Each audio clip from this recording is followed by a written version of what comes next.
दानिश कुरैशी का लेकिन रुक कर रही हूँ। दानिश, तो अगर ये मामला जो है वो एनडीए और इंडिया गठबंधन के बीच वर्सेस वाला होता है, जो अभी दिख भी रहा है कि थोड़ा बहुत यहाँ पर जो नंबर स्क्वीज होता हुआ नजर आ रहा है वो अदर्स का, तो फिर मतलब जैसे आप हो गए, जैसे बीआरएस हो गई, मतलब आप मतलब एआईएमआईएम आप जिसको रिप्रेजेंट कर रहे हैं, जैसे बीआरएस हो गई, जैसे टीडीपी हो गई, जैसे वाईएसआर की पार्टी हो गई, तो ये उनका जनाधार सिकुड़ेगा यहाँ पर। ये मामला एनडीए वर्सेस इंडिया गठबंधन बनेगा तो नुकसान आप लोगों को होगा।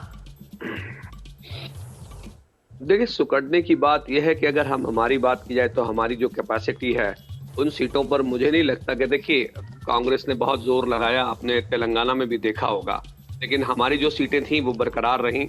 मुझे लगता है कि हमारी जो सीटें हैं वो अब भी इंशाल्लाह बरकरार रहेंगी और आने वाले दिनों में जहां जहां और जगह। सुनिए, तो हैदराबाद की एक ही सीट जीतते हैं ना लोकसभा वाली, और बात अगर जोर लगाने की आ रही है तो फिर ये तो आपको सुनना पड़ेगा सर। जोर तो असदुद्दीन ओवैसी साहब ने बीआरएस के कैंडिडेट्स के लिए कितना लगाया, जहां कांग्रेस के उम्मीदवार खड़े हुए थे, और फिर उससे हासिल क्या हुआ? जीत तो कांग्रेस के उम्मीदवारों को मिली ना, तो जोर तो आप लोगों का भी नहीं चल पाया।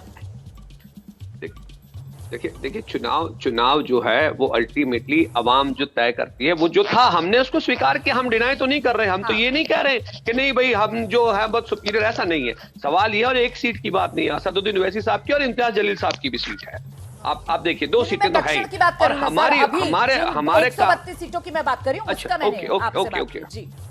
हाँ, तो वहाँ हमारे पास एक सीट है और हमें ये लगता है कि इंशाल्लाह वहाँ तो कोई टक्कर में नहीं आएगा। आप देखिएगा जो हमारी सीट है वो बरकरार रहेगी। प्रदीप जी।